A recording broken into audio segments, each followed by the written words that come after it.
Hello everyone. तो आज के इस वीडियो पे मैं आपको यहाँ पे NZD USD का जो ट्रेड है वो मैं आपको दिखाने वाला हूँ, क्योंकि यहाँ पे जो मैंने ट्रेड लिया हुआ था वो मेरा प्रॉफिट में आज क्लोज हुआ। और इससे पहले जो मैंने ट्रेड लिया था वो मेरा लॉस में ही चल रहा था।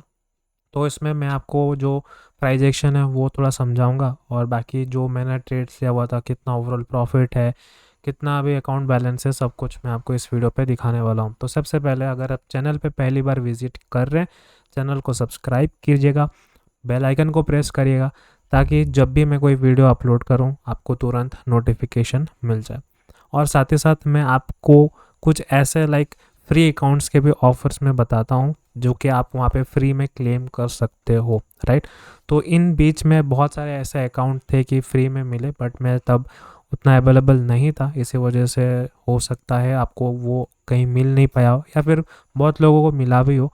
एनीवेज, वो सारी चीज़ें हम लोग बाद में बात करते हैं। आज के जो हम लोग का वीडियो होने वाला है वो मैं आपको ट्रेड बेसिस के ऊपर में बताने वाला हूँ कि आज मैंने किस पे ट्रेड किया और क्या यहाँ पे मेरा साइकोलॉजी था, क्या एनालिसिस था। तो सबसे पहले हम लोग चार्ट पे चलते हैं, और यहाँ पे आप देख सकते हो ये NZD USD था, राइट। तो कल यहाँ पे मैंने इस ट्रेड को लिया हुआ था। ये भी बहुत अच्छा ट्रेड था, ऐसा नहीं कि एकदम ख़राब ट्रेड था। बट अगर आप देखोगे, सबसे पहले मैं आपको अपना जो एरिया है वो आपको मैं मार्क करके दिखा देता हूँ। जैसे कि मैं सपोर्ट रेजिस्टेंस पे हमेशा फोकस करता हूँ। मुझे ICT SMC वगैरह उतना आइडिया नहीं है, बट सपोर्ट रेजिस्टेंस के हिसाब से मुझे ऑन एन एवरेज अच्छा ट्रेडिंग मिल जाता है, अच्छा सेटअप मिल जाता है। तो कल क्या था ना, कल न्यूज़ था, ठीक है। कल अराउंड शायद तक 6:30 या 6 बजे के आसपास न्यूज़ था। तो मेरा जो सपोर्ट एरिया था ना वो यहाँ पे, यहाँ तक था, कुछ इस तरीके का, ठीक है। तो मेरा ये जो सपोर्ट एरिया था मैंने ऑलरेडी बाय करके रखा था यहाँ पे इस वाले कैंडल पे। लेकिन हुआ क्या कि कल जैसे ही न्यूज़ आया, उसके बाद ये देखिए प्राइस ने इसको स्टॉप आउट किया, ठीक है। उसके बाद यहाँ से प्राइस एक बहुत अच्छा मूव हमें देखने को मिला। सेम चीज़ अगर हम बात करें GBP USD में आपको जो है सेम चीज़ देखने को मिल जाएगा। यहाँ पे एक बार हम लोग चेक कर लेते हैं 4 आवर टाइम फ्रेम पे, राइट। GBP USD में यस, अगर आप देखोगे ये जो एक स्विंग हाई था, उसके बाद प्राइस रिट्रेस किया, उसके बाद यहाँ से डाउन आया। तो मेरे लिए एक सपोर्ट एरिया जो बनेगा वो यहाँ पे बनेगा, ठीक है। अब अगर आप देखोगे सपोर्ट एरिया जब इस लेवल तक आया, राइट, तो यहाँ पे अगर आप देखोगे एक बहुत अच्छा आपको एंट्री देखने को मिल जाएगा यहाँ के आसपास।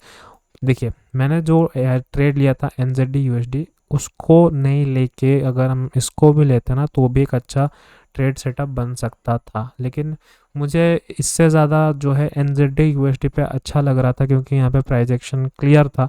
तो मुझे लगा कि प्राइस यहीं से ही रिट्रेस करके प्राइस ऊपर जाएगा, और इसमें मेरा जो व्यू था वो बुलिश साइड ही था। अगर आपको मैं अपना ट्रेड दिखाऊँ NZD USD, यहाँ पे आप देखो, ठीक है। NZD USD मैंने बाई साइड के लिए ट्रेड लगाया था यहाँ पे आप देख सकते हो, जो कि मेरे को यहाँ पे 16.20 का पहले लॉस यहाँ पे शो किया, ठीक है। उसके बाद मैंने इसको सेल किया था एक लेवल से, वहाँ पे भी मेरा ट्रेलिंग स्टॉप लॉस हिट किया। यहाँ पे $6 जो है वो ट्रेलिंग स्टॉप लॉस नहीं है, वो बेसिकली एक जो फीस लगता है ना पिप फार्म पे, वो उनका चार्जेस है, ठीक है। तो उसके बाद मैंने फिर से NZD USD को सेल किया, फिर से मुझे यहाँ पे जो है $25 का लॉस हुआ।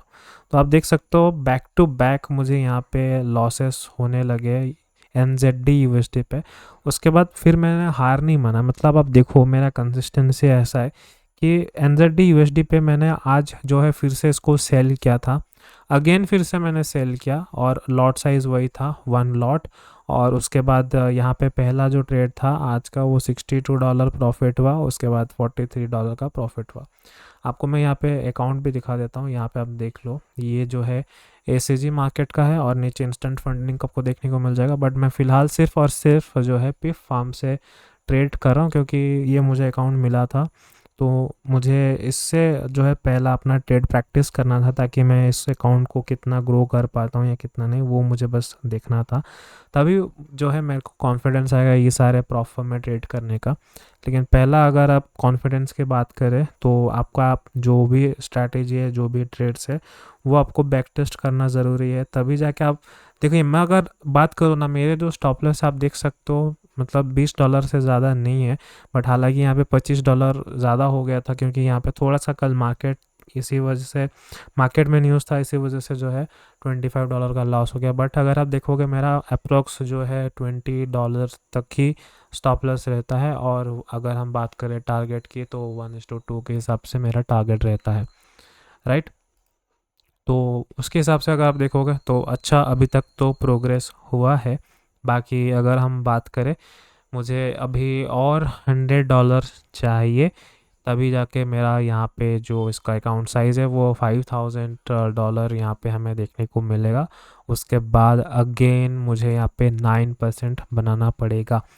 तो 9% अभी तो अगर हम देखेंगे बहुत बड़ी बात नहीं है, क्योंकि अगर मैं इसमें कैलकुलेट वगैरह कर रहा था, क्योंकि अगर आप यहाँ पे हिसाब लगाओगे, अगर हम इसके 9% की बात करें, जैसे कि $450 हमें प्रॉफिट बनाना पड़ेगा, और उसको अगर हम डिवाइड कर दे 40 में, क्योंकि अगर आप देखोगे कि मेरा जो ट्रेड है यहाँ पे अगर मैं स्टॉप लॉस ले रहा हूँ $20 का, और अगर मैं प्रॉफिट ले रहा हूँ $40 का मिनिमम, अगर हम बात करें 1:2 की, तो 40 मुझे प्रॉफिटेबल ट्रेड चाहिए। आई मीन टू से $40 मुझे चाहिए। तो प्रॉफिटेबल ट्रेड जो होगा वो एटलीस्ट 12 होने ही चाहिए। मतलब जितने भी मैं ट्रेड करूँगा उसमें से मेरा 12 प्रॉफिटेबल ट्रेड होने चाहिए, अगर मैं मिनिमम 1:2 के लिए टारगेट कर रहा हूँ तो।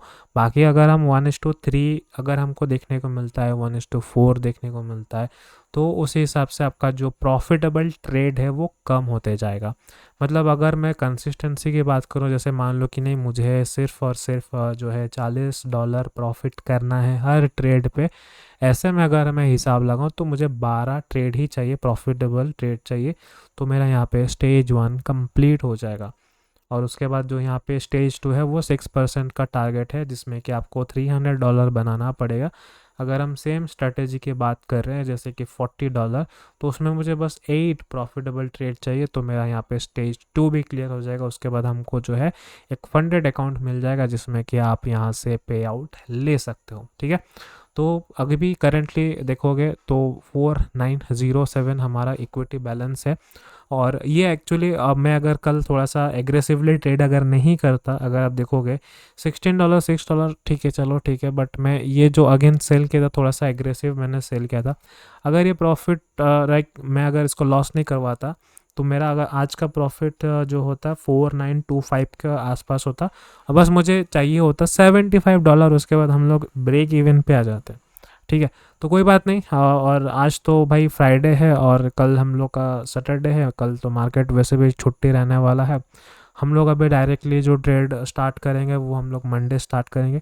फिर मंडे को देखते हैं क्या अपॉर्चुनिटी बनता है, उसके बाद हम लोग ट्रेड को प्लान करेंगे। तो आइए सबसे पहले हम लोग जो है NZD USD का लॉजिक समझ लेते हैं।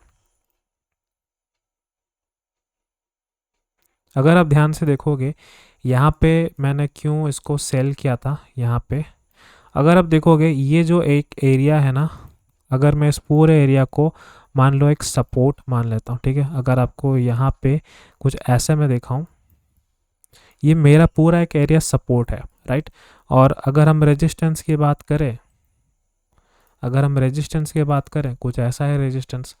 अब अगर आप देखोगे इस वाले हाई का ये वाला पॉइंट था, उसके बाद प्राइस डाउन आया, उसके बाद जब फिर से प्राइस ऊपर आया, तो इस वाले एरिया को प्राइस हिट करके फिर डाउन आया। अभी फिर से अगर आप देखोगे प्राइस इस वाले एरिया को फिर से डाउन हिट करके आया। मतलब अगर आप देखोगे यहाँ पे सेलिंग कुछ इस तरीके से चल रहा है, बट ये वाले लो भी ब्रेक नहीं कर रहा है।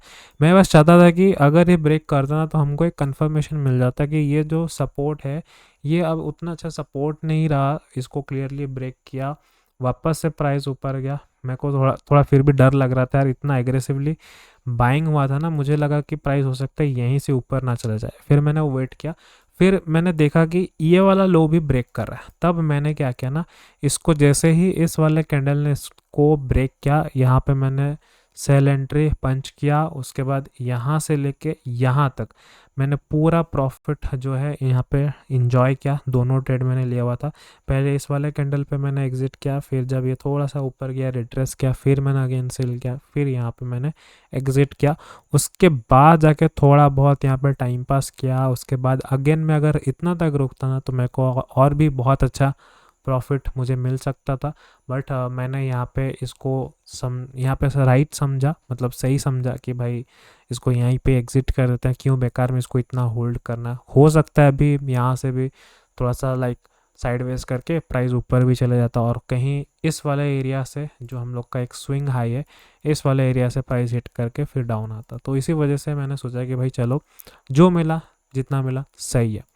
अभी हम लोग जो है बाकी ट्रेड देखते हैं, बाकी अगर ट्रेड कोई अच्छा मिलेगा तो हम लोग वहाँ पे ट्रेड को प्लान करेंगे।